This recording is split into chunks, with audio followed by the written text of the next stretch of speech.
Hello, welcome to today's presentation. Myself, Mrs. Shakhi Shylesh, Assistant Professor, Department of Pharmacology, Yenepoya Pharmacy College and Research Center. So today we will be discussing about the topic antitubercular drugs. So these are the specific learning objectives.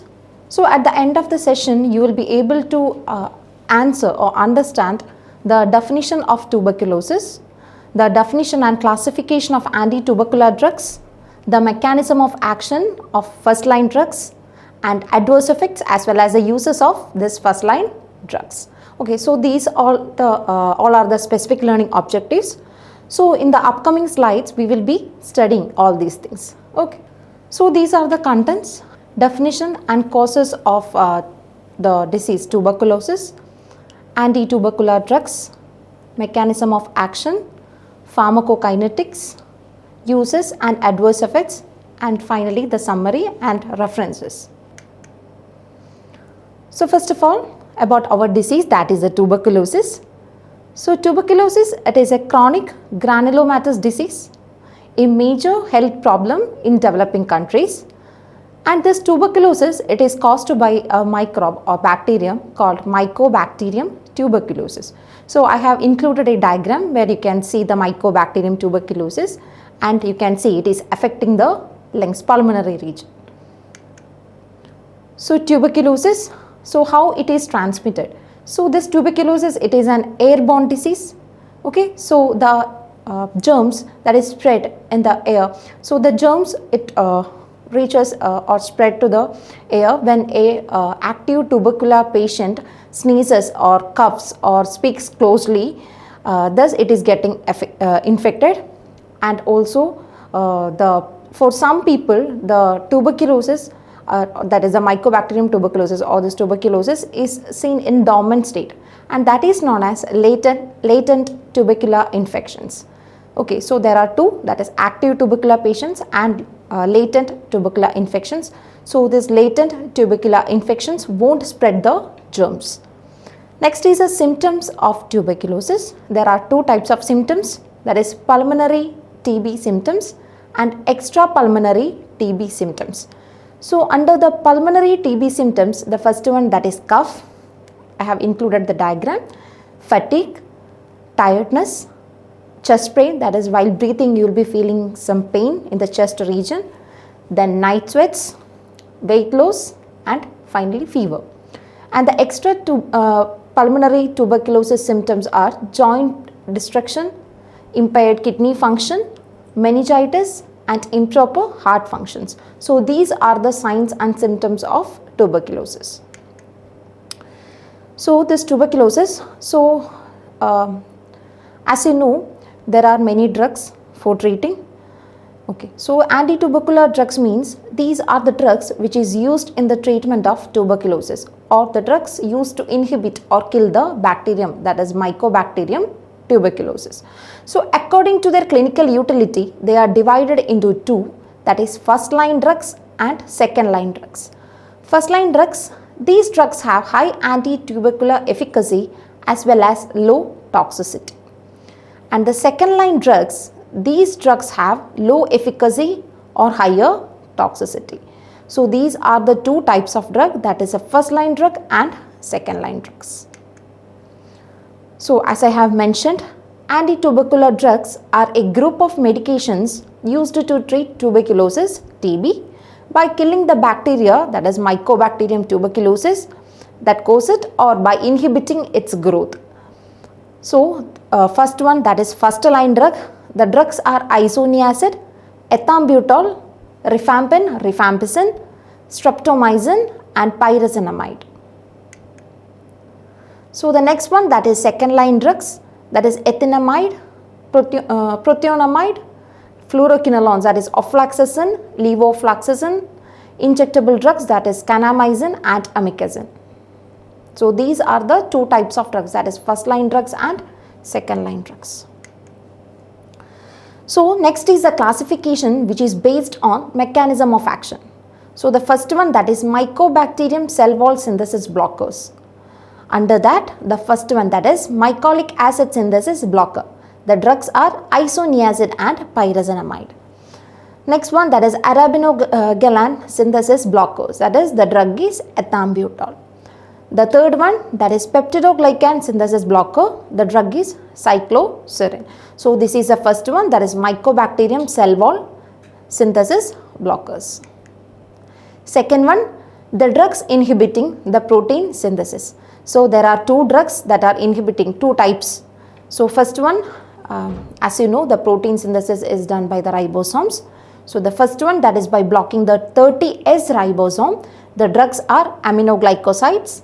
Second one, by blocking the 50S ribosome, that is macrolides.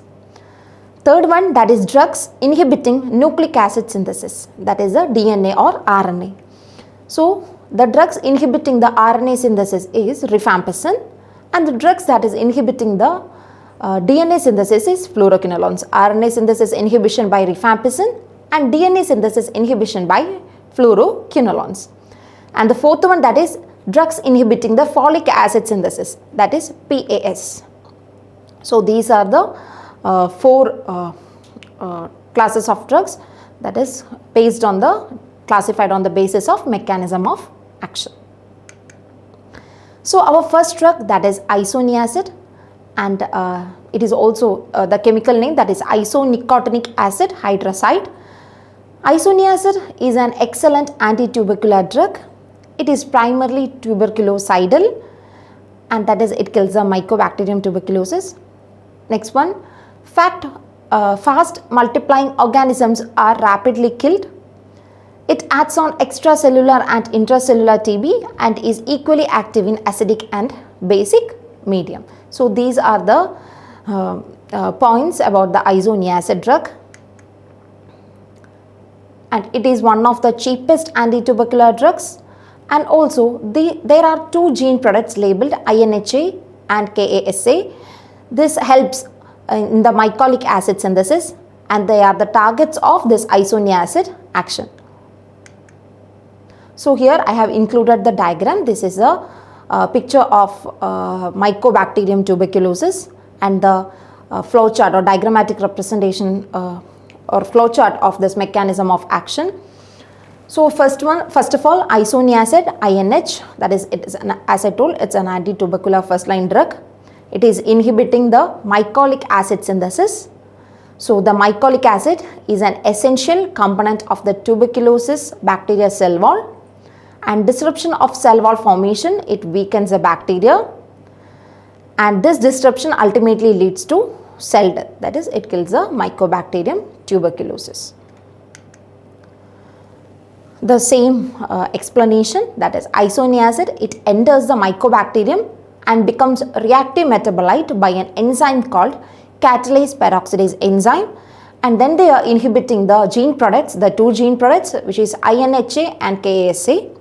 This reactive isoniazid, it also inhibits mycobacterial dihydrofolate reductase, that is DHFRASE, that is dihydrofolate reductase, resulting in interruption of DNA synthesis. So this is a mechanism, that is, it is inhibiting the mycolic acid synthesis, eventually causing the cell death, and also it inhibits the mycobacterial dihydrofolate reductase and interrupting the DNA synthesis.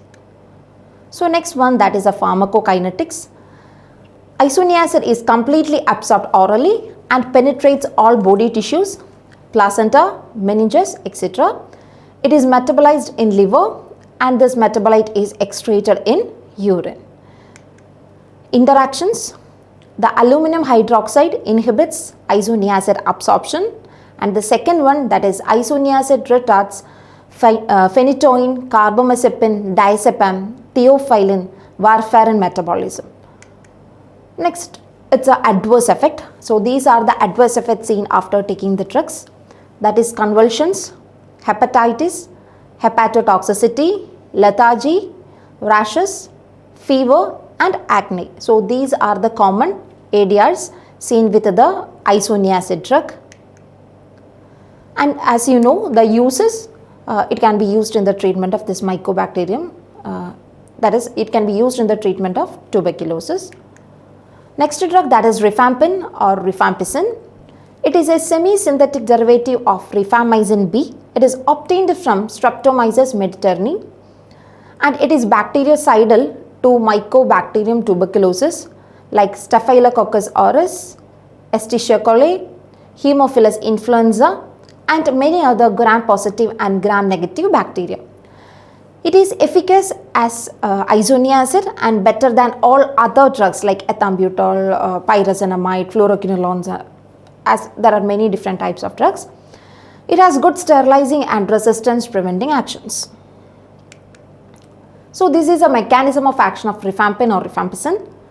So here this drug is interrupting the RNA synthesis by binding to beta subunit of mycobacterial DNA dependent RNA polymerase. So here we can say they are inhibiting the RNA synthesis and proteins. So this is the pharmacokinetics. It is well absorbed orally. Bioavailability is 70%. Food decreases absorption, so we have to take this drug in an empty stomach or we have to take it 1 hour before the food. And it is metabolized in liver and excreted mainly in bile. Adverse effects of rifampin or rifampicin, that is hepatitis, cutaneous syndrome, that is flushing, pruritus, rashes, flu syndrome, that is chills, fever, headache, malaise and bone pain. Next one, that is abdominal syndrome, nausea, vomiting and abdominal cramps. These are the adverse effects of rifampin. Uses: we can use this rifampicin or rifampin for treating leprosy. It can also be used as a first line therapy of brucellosis and also used in the treatment of Legionella infections. So at the first slide of rifampicin I have mentioned that it can be used in treating many infections caused by Staphylococcus aureus, Escherichia coli, Haemophilus influenza, many gram-positive and gram-negative bacteria. So here we can use this rifampicin to treat many infections, many bacterial infections. So summary. So we can summarize by saying that tuberculosis is a chronic granulomatous disease. So in order to treat this tuberculosis, we are using the antitubercular drugs, and these antitubercular drugs, they are divided into two, that is first line drug and second line drugs. And among this all drugs, we have explained isoniazid and rifampicin. So isoniazid, it is inhibiting the mycolic acid synthesis, and rifampicin is blocking RNA polymerase, inhibiting the RNA and protein synthesis. And last, most drugs are orally effective. They are absorbed orally and it is widely distributed, and it is crossing the placenta, meninges, and it is primarily metabolized in liver and excreted via the kidneys. Okay, so these are the things about tuberculosis, antitubercular drugs. So references, I have taken this the information about this tuberculosis and antitubercular drugs from the textbook K.D. Tripathi, that is Essential of Medical Pharmacology, and textbooks of Principles of Pharmacology and Textbook of Pharmacology by Lippincott.